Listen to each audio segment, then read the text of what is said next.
up guys? Magandang araw and welcome back sa Habagat channel.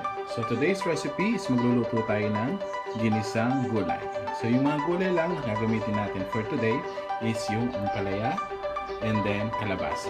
So ito yung mga ingredients natin na pang-isa, which is sibuyas, bawang at kamatis. Lalagyan din natin siya ng green chilies. And then, of course, yung sahog natin is yung shrimp. And then, ang ating pampalasa is ang ating ginisang bagoong or alamang. Right? So, yan guys. Simulan na natin ang pagluluto. Okay? So, this time guys, nagpainit na ako ng pan with oil. So, una natin gagawin is ilagay natin yung ating sibuyas. So, ito tayo.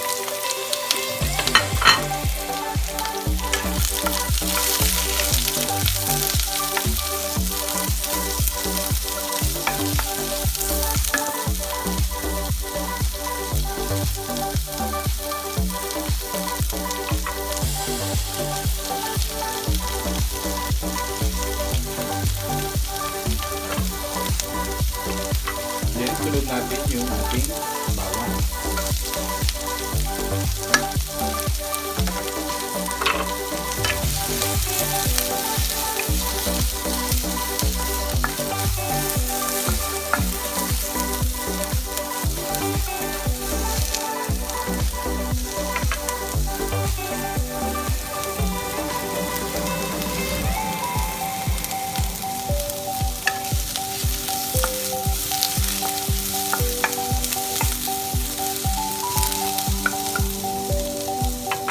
Next natin is yung ating tomato.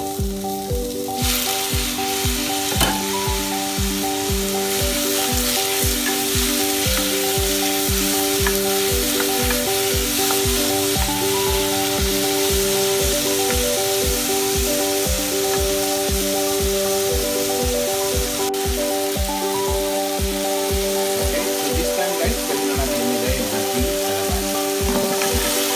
kalabasa. Kalabasa ko yung medyo matagal na.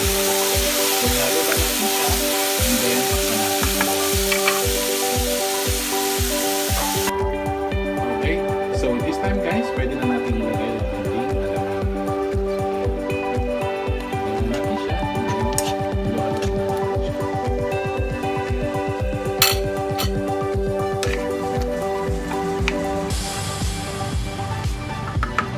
Ngayon, takpan na din natin siya para mas maluto pa yung ating kalabasa. Okay, so this time pwede na natin ilagay yung ating kalabasa. Kailan natin siya and then mix natin. Tapos, simmer lang natin siya for a while. For a moment.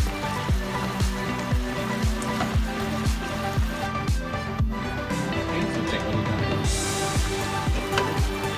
So now guys, last ingredients natin is which is yung sahog natin. Pwede na natin ilagay ang ating shrimp and yung ating green chili. Kailan natin ito ibabaw and then takpan lang natin siya. Check natin for another 3 minutes and then we're good.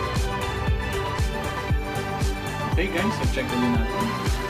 Alright, so sa tingin ko pwede na siya. And we're ready to serve. Salamat! Okay guys, so ito na ang ating ginisang gulay.